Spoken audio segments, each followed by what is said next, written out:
Why do you keep repeating the same mistake? Not the small mistakes, the repeating pattern. The relationship that ends the same way every time. The job you leave for reasons that sound different but feel identical. The promise you break to yourself before the week is out. You know the script by heart, yet you still can't rewrite it. Here's the uncomfortable truth. It's not really you making most of those choices. It's your unconscious mind, the hidden machinery driving over 90% of your behavior. And that's where depth psychology steps in. It reveals what most people never see. Beneath your conscious awareness lies a powerful network of subconscious programming and hidden mental patterns shaping your choices long before you're aware of them. This isn't abstract theory. Behavioral psychology proves it every single day. Think about the last decision you made. What you ate this morning. The message you replied to first. The tone you used in that conversation. Were those truly conscious choices? Or were they automatic reactions, guided by unconscious drives shaped long ago by moments you can hardly even remember? Most people misunderstand this part. Depth psychology isn't some mystical force at all. It's a map of structure and cause. The psyche structure beneath awareness isn't a foggy basement. It's architecture, engineered over millennia. Every glance from your parents, every punishment that felt unfair, every story that taught you to shrink or expand, all of it carved pathways into your internal belief systems and cognitive bias. And those pathways now guide your behavior on autopilot. Cultural conditioning adds even more layers. The unspoken rules about money, success, gender, morality, they don't enter your mind through debate. They seep in through repetition, through stories told at dinner tables, through what's praised and what's punished. By the time you're old enough to think critically, the framework is already foundational. You're not questioning beliefs, you're defending the structure that holds you up. By the end of this exploration, you'll understand exactly how your mind was built without your permission, and more importantly, how to reclaim it. And this is where the illusion cracks. You believe you're autonomous. You pride yourself on independent thinking. Yet watch yourself closely for a single day and count how many of your responses are truly original and how many are reruns. The coffee ritual, the commute route, the argument with your partner that unfolds word for word. These aren't fresh decisions, they're rehearsals of mental conditioning. As behavioral psychology shows, most of what we call choices are just remembered responses replaying themselves. And here's why understanding the hidden architecture of your mind matters. If you don't study how it works, someone else already has. Advertisers know which cognitive biases make you click. Politicians know which unconscious drives short-circuit your logic. Algorithms know which psychological frameworks keep you scrolling far longer than you intended. They're not targeting your conscious thoughts. They're speaking directly to the machinery beneath them. Think you're immune to this? Be honest. When was the last time you bought something you never planned to buy? Or noticed how quickly public opinion can shift during a crisis? Even people who swear they think for themselves often end up thinking in groups without realizing it. This isn't weakness, it's efficiency. Your unconscious mind takes shortcuts to conserve energy. And those shortcuts can be mapped, predicted, and even leveraged. So the real question isn't whether you have an unconscious architecture. You do. The question is, are you the architect or just the tenant living inside someone else's design? If this is already shifting how you see your own choices. Because this is where the actual work begins, not by denying the machinery, but by understanding and reshaping it. If you're ready to see how deep this goes, hit subscribe, because what comes next will change how you see everything. Let's start with something simple. Tomorrow morning, take a different route to work. Use the other hand to brush your teeth. Sit in a different chair at breakfast. Sounds easy, doesn't it? But here's what usually happens. You forget. You'll catch yourself halfway through the old routine, already on autopilot, already following the script. And in that moment, you'll feel something uncomfortable, the realization that you're not steering as much as you think you are. Behavioral psychology has spent decades uncovering this truth, that the forces shaping your behavior are often invisible, yet far more powerful than your conscious will. The chair you always sit in, the route that just makes sense, the people you text first, None of these feel like external control because the puppet strings are invisible. But that pull is constant, quietly steering you in ways you don't realize. Have you noticed how your mood shifts depending on the room you're in? That's not random. It's environmental conditioning. The unconscious mind absorbs everything: lighting, sounds, spatial arrangements, even smells you can't consciously detect. Each input triggers associations buried in subconscious programming. Your grandmother's perfume makes you feel safe before you recognize the scent. Fluorescent lighting makes you irritable before you notice the hum. The machinery responds before awareness catches up. Now scale this up. Grocery stores place expensive items at eye level and essentials in the back corners, forcing you past hundreds of decisions designed to exploit hidden mental patterns. Social platforms run endless experiments with color, shifting shades and tones just to see which ones your brain can't resist. Notification sounds, and scroll speeds to find the exact formula that hijacks your dopamine system. Casinos remove clocks and windows, creating timeless spaces where behavioral psychology runs wild. These aren't accidents. They're applications of decades of research into how the unconscious mind responds to calculated triggers. Ever wondered why you always just browse, but leave with a full cart? But behavioral psychology shows something far more unsettling: you weren't freely choosing at all. You were responding to cues deliberately crafted to slip past your conscious guard. Let me give you a concrete example. Political campaigns don't win by changing minds through rational debate. They win by repetition, emotional priming, and strategic timing. Show someone an image of chaos, then place your candidate beside it as the solution. The unconscious links them instantly, long before critical thinking has a chance to step in. Repeat that sequence thousands of times, and you've reshaped public perception without ever needing to win a single argument. This is mental conditioning at scale. Have you ever defended a purchase you regretted within hours? That's not buyer's remorse. That's your conscious mind trying to rationalize what your unconscious already decided. Or consider how social proof, seeing others do something, triggers automatic imitation. Laugh tracks still trigger laughs, even though we all know they're fake.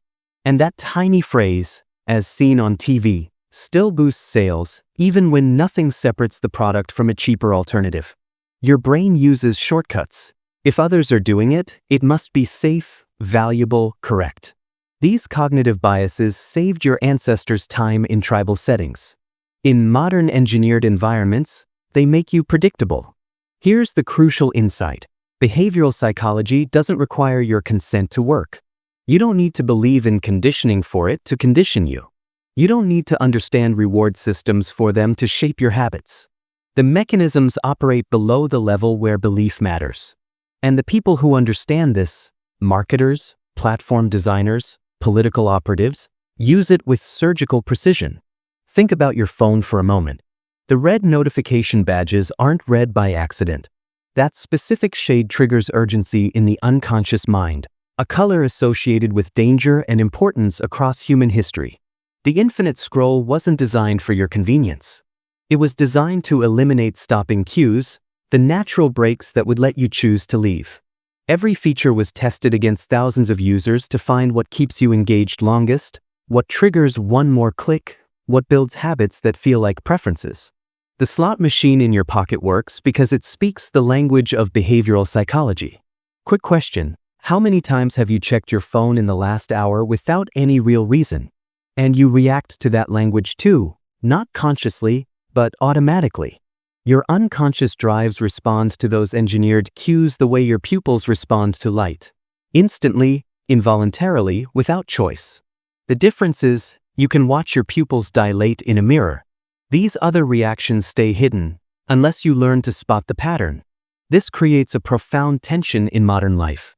We live in environments increasingly designed to manipulate subconscious programming, yet we cling to narratives of personal autonomy. We pride ourselves on independent thought while swimming in seas engineered to steer us. And the gap between what we believe about our decision-making and what behavioral psychology reveals about it keeps widening. What if your strongest opinions aren't really yours? What if they're the predictable output of the environmental inputs you've been exposed to? The news sources that shaped your worldview? the social circles that reinforced certain ideas.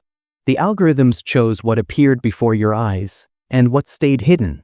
Your internal belief systems feel deeply personal, even original. But trace their roots and you'll find external architects at work. Not sinister plots, just systems engineered for engagement, built for conformity, and fueled by profit.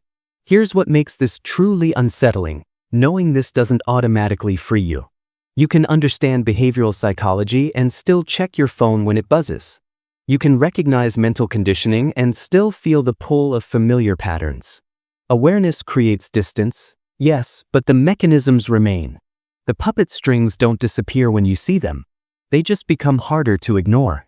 So what do you do with this knowledge?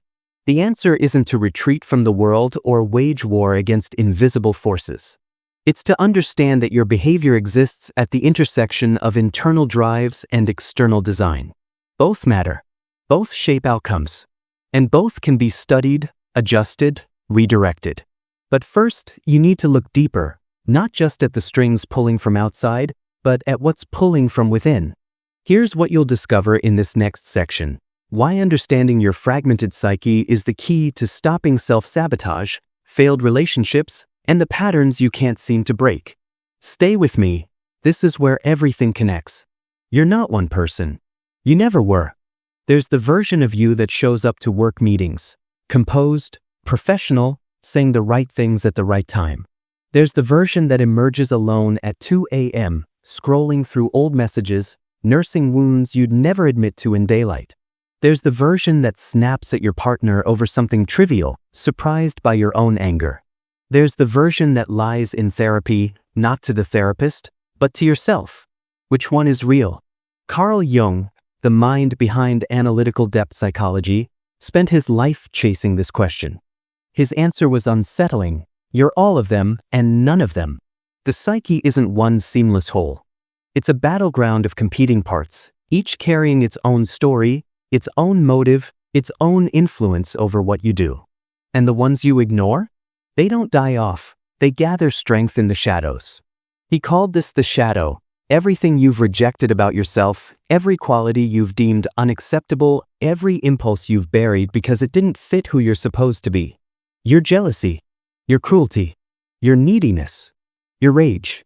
You didn't choose to develop these traits and you can't simply delete them through positive thinking. They're parts of the psyche structure, formed in response to what your environment punished or praised.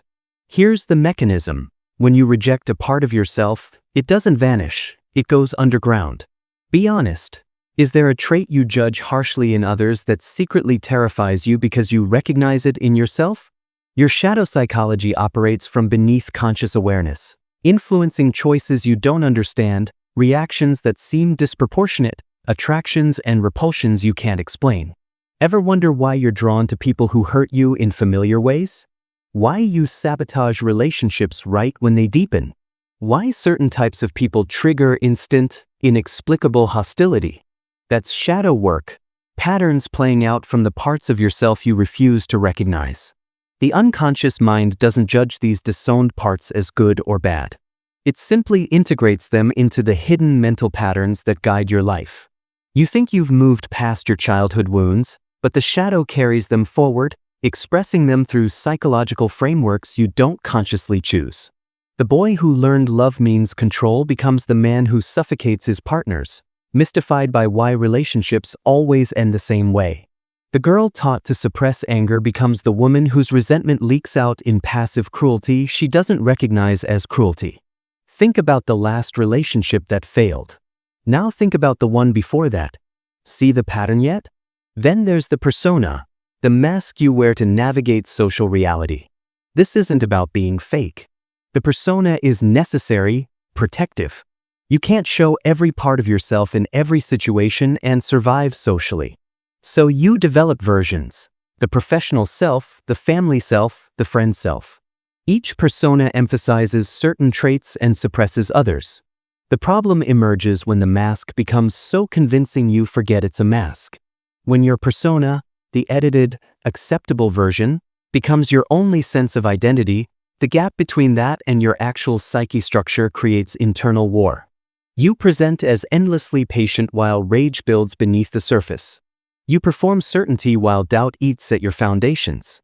You project success while feeling like an imposter who'll be exposed any moment.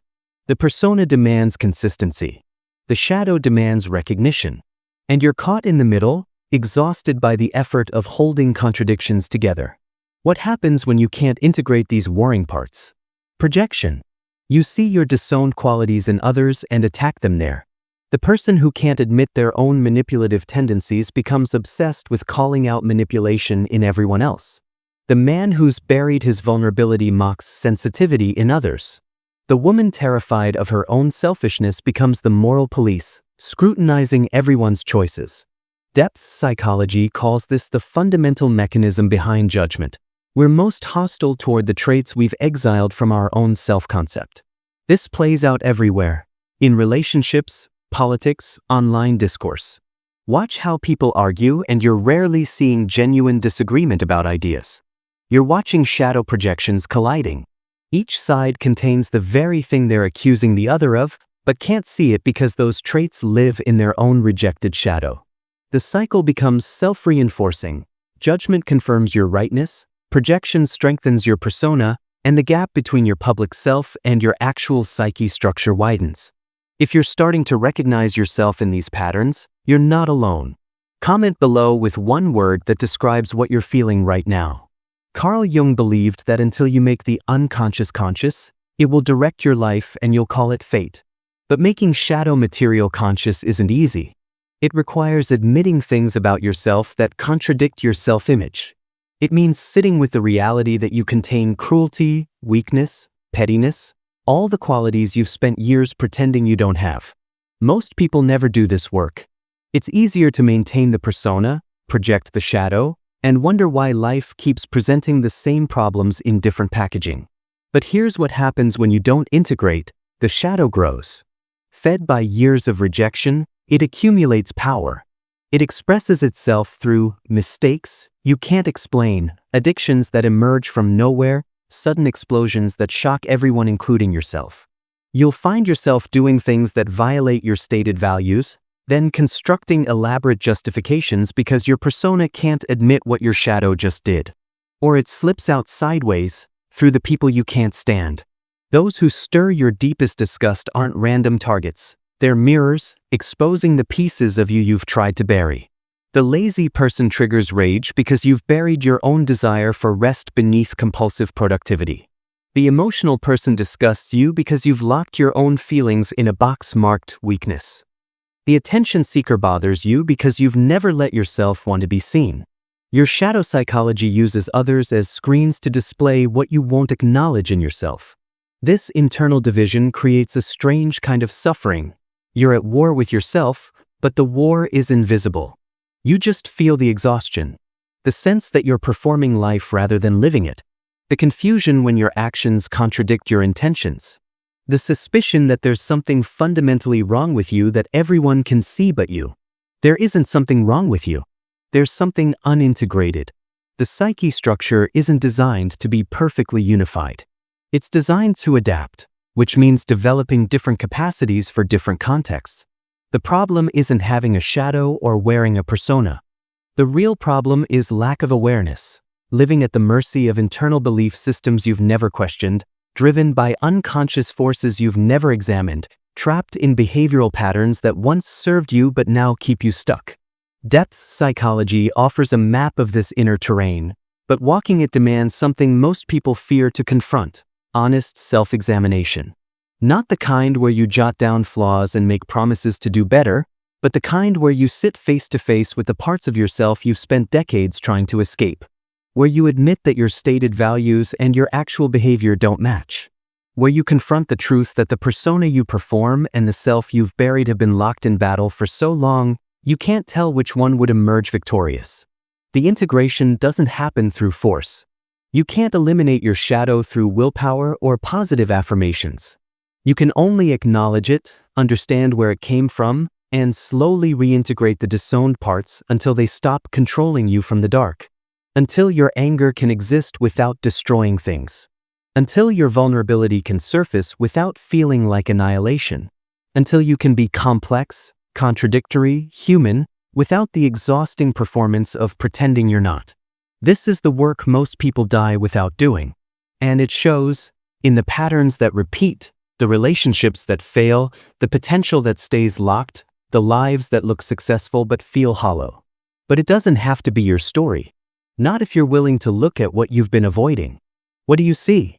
Probably someone in a suit, maybe sitting in an office, almost certainly surrounded by wealth. That image didn't appear out of thin air. It was installed there carefully and repeatedly through thousands of movies, ads, and conversations that defined success for you long before you ever thought to question it. That's influence working at the level of the unconscious mind. The people who shape the world, from political leaders to tech giants to media empires, understand something most never grasp. The battle for human behavior is rarely won with logic.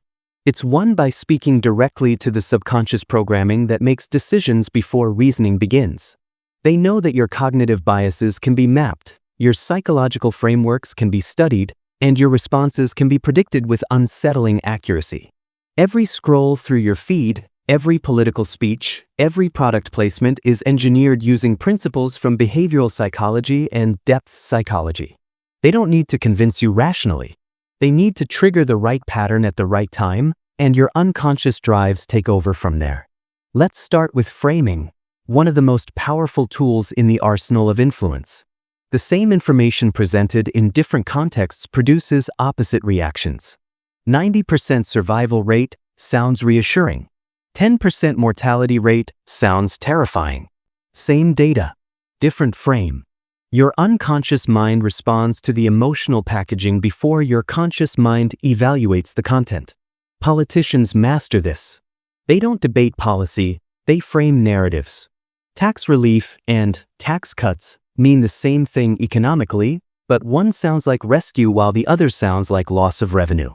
Estate tax and death tax describe identical policies, but one sounds neutral while the other triggers fear and anger. The framing doesn't just influence opinion. It decides which mental conditioning switches on, which internal belief systems come alive, and which response feels natural. Notice how your savings account barely grows, but you'll impulse buy a $50 gadget because it's on sale from $100? That's framing doing its work. And here's the crucial part. You don't notice it happening. Your unconscious mind processes the frame, activates associated patterns, and delivers an emotional response that feels like insight. By the time your conscious awareness catches up, you're already leaning a certain direction, already feeling certain emotions, already primed to accept or reject what comes next. Repetition amplifies this. Say something once, and it's information. Say it 1,000 times across different contexts, and it becomes truth, not because the claim was verified, but because familiarity feels like accuracy. This is how propaganda works, but it's also how brands work, how stereotypes work, how any idea embeds itself into cultural consciousness. The hidden mental patterns in your psyche structure respond to repetition like grooves worn into stone.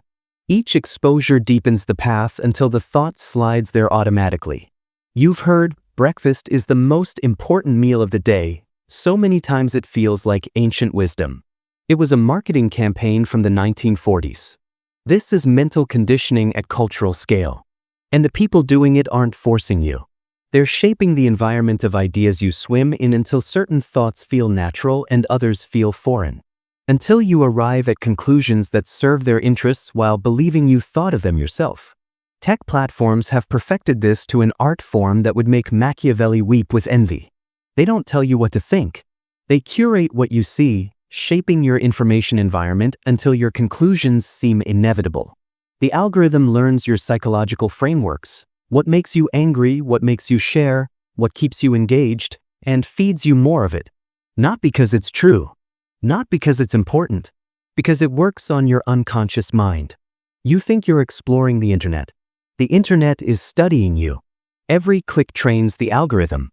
Every pause, every scroll back, every share adds data to your profile. The system learns which emotional triggers bypass your critical thinking, which cognitive biases you're most susceptible to, which framings make you react before you reflect. And then it refines the experience, feeding you the perfect mix of content to keep you coming back, engaging, and believing you're making choices, when in reality you're just following patterns the system has already mapped. How do you resist something that operates below your awareness? That's the genius and the danger. Traditional persuasion, arguments, debates, explicit claims can be countered because you see them coming. But influence that targets subconscious programming doesn't trigger your defenses. You don't feel manipulated because the manipulation happens before feeling begins. You just find yourself with opinions, preferences, habits that arrived through mechanisms you never detected. Compliance is built the same way. Authority figures don't maintain power primarily through force. They maintain it through psychological frameworks that make obedience feel natural. The uniform, the title, the setting, each element triggers learned responses buried in your psyche structure from childhood. You stood when the teacher entered. You stayed quiet when your parent gave the look. You learned to associate certain symbols with compliance before you learned to question why. Those patterns persist. A doctor's white coat earns your trust before you've ever asked if they deserve it. The official letterhead makes you comply before you've verified the request. The confident tone makes you defer before you've checked the facts. Depth psychology reveals that humans are wired to respond to authority cues, and modern systems of control exploit this wiring ruthlessly. But here's where it gets interesting. Understanding influence doesn't automatically free you from it. You can know about framing effects and still respond to them. You can recognize repetition techniques and still feel the pull of familiar ideas. You can map your own cognitive biases and still fall into them. Knowledge creates distance, but the mechanisms remain operational. So how do you move forward? First, accept that you're not immune. Your unconscious mind is just as susceptible to these techniques as anyone else's. The belief that you're too smart or too aware to be influenced is itself a cognitive bias, and a dangerous one because it disables your defenses. When you think you can't be fooled, you stop watching for the manipulation. Second, understand that influence isn't always malicious. Every teacher who shapes young minds, every leader who builds movements, every artist who changes perspectives, they're all working with the same tools. The hidden architecture of your mind can be shaped toward growth or exploitation, wisdom or manipulation. The mechanisms are neutral. The intent varies. Third, build practices that disrupt your automatic responses. When a strong emotion hits, pause and ask yourself, what framing am I reacting to? What repetition has made this idea feel normal? Which of my psychological frameworks are being triggered right now? This won't erase the influence, but it does something far more powerful. It creates a gap between the trigger and the reaction. And in that gap, choice becomes possible. The ultimate realization is this: power in the modern world belongs to those who understand behavioral psychology, depth psychology, and the hidden mental patterns that drive human behavior. They shape markets, elections, cultures. They don't need to control your conscious thoughts. They just need to speak the language your unconscious mind already understands. The question is whether you'll learn that language too. Not to manipulate others, but to recognize when you're being spoken to below the level of awareness. To catch the moment between stimulus and response where your mental conditioning would usually take over automatically. To reclaim agency in a world engineered to bypass it. If this is making you rethink every purchase, every opinion, every choice you've made, good. That's awareness beginning. Because the architecture of influence isn't going anywhere. It's only getting more sophisticated, more targeted, more effective. Your choice isn't whether to exist in an environment of psychological manipulation. You already do. Your choice is whether you'll remain unconscious to it or start seeing the machinery at work. And once you see it, everything changes. So here you are, standing at the edge of an uncomfortable truth. Everything you thought was you, your opinions, your habits, your automatic responses, is largely machinery. Built by forces you didn't choose, running programs you didn't write, producing outcomes that feel like choice but function like code. The unconscious mind isn't some occasional influence. It's the infrastructure, the operating system, the architecture beneath everything you call identity. Most people reach this realization and do one of two things. They either reject it, gripping the illusion of absolute free will, because the alternative feels like their very self would vanish. Or they surrender to it, deciding that if we're all just sophisticated machines, nothing matters anyway. Both responses miss the point. The deepest truth isn't that you're a machine. It's that you can reprogram the machine. Understanding depth psychology doesn't trap you in determinism. It offers something radical, the ability to rewrite the subconscious programming that's been running your life without permission. But this isn't self-help platitudes about positive thinking. It's structural work, identifying the hidden mental patterns that drive behavior, understanding where they came from, and deliberately building new ones. Let's start with awareness itself. You can't change patterns you don't see. Most people live their entire lives without examining the psychological frameworks that shape their decisions. They just keep reacting, responding, repeating, then wonder why the same problems persist. The first step is brutal honesty, mapping your actual behavior, not your aspirational identity. Track your reactions for a week. What sparks your anger? Which moments make you shrink, pleasing, take control, or freeze entirely? Don't judge what you find. Just observe and document. You're searching for repetition, the same reactions appearing in different situations. That's where your unconscious drives step into the light. That's where the hidden machinery begins to reveal itself. Start paying attention to what made you feel defensive in your last conversation. Next, trace them backward. Most behavioral psychology patterns have roots. The anger that seems to come from nowhere? It might connect to childhood powerlessness, finding expression now that you're big enough to fight back. The withdrawal that feels like self-protection? It might echo a moment when vulnerability led to punishment. Your psyche structure adapted to survive your early environment.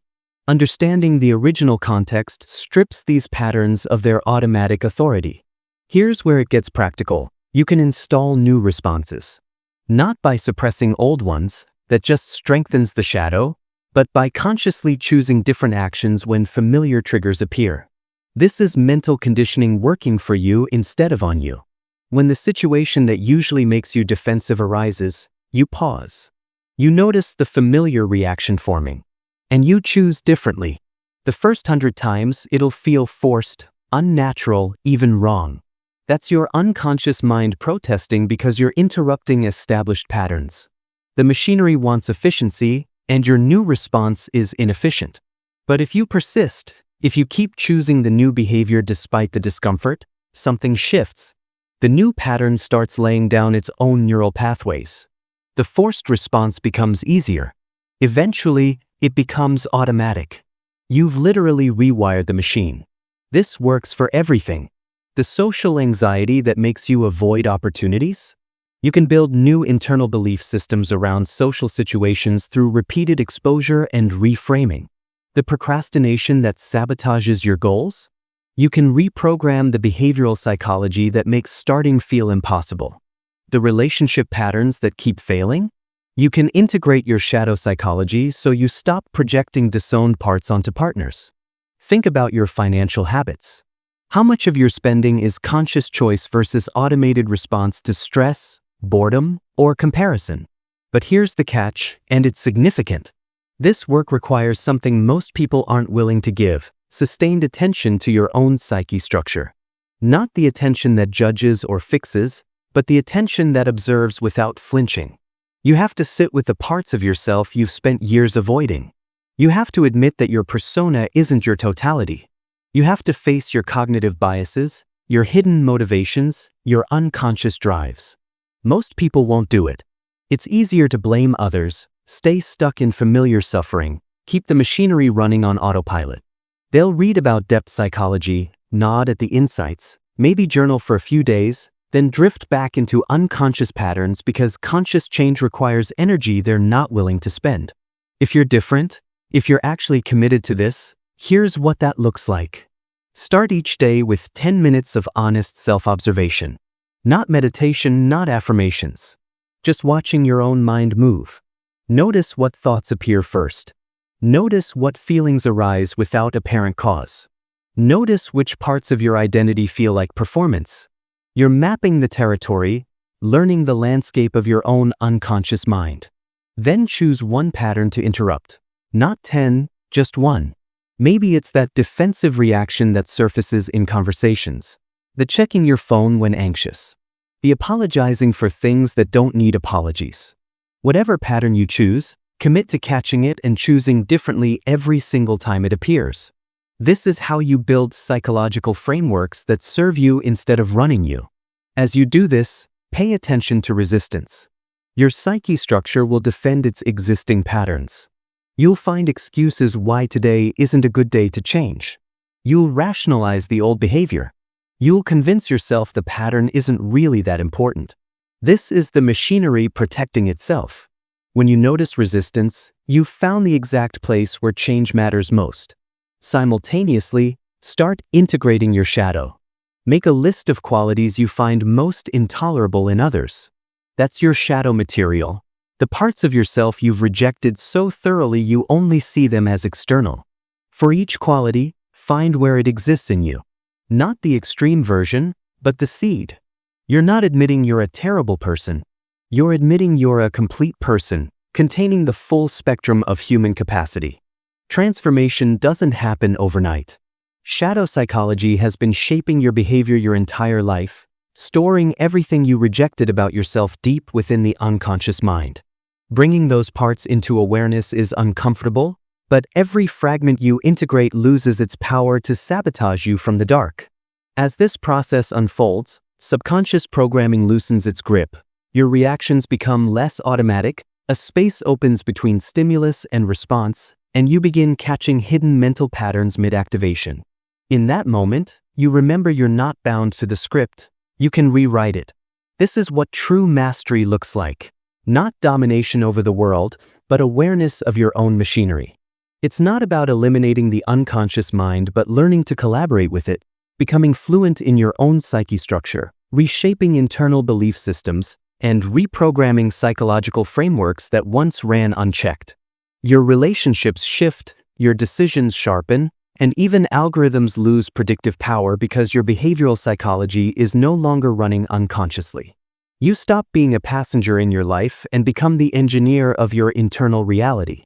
And here's the deeper truth. The world doesn't change until you do. You can expose manipulation, decode influence, and understand depth psychology perfectly, but without internal transformation, you'll repeat the same cycles. Real change begins in that split second between trigger and response, in the choice to replace outdated conditioning with conscious action. Most people won't go that far. They'll grasp the theory and stay the same. But if you choose to do the work, to examine, integrate, and rewire one pattern at a time, you become something rare. A human being who operates their own mind instead of being operated by it. So ask yourself, what's the first pattern you're ready to interrupt? Drop your answer in the comments, not for me, but as your first act of reclaiming authorship over your mind.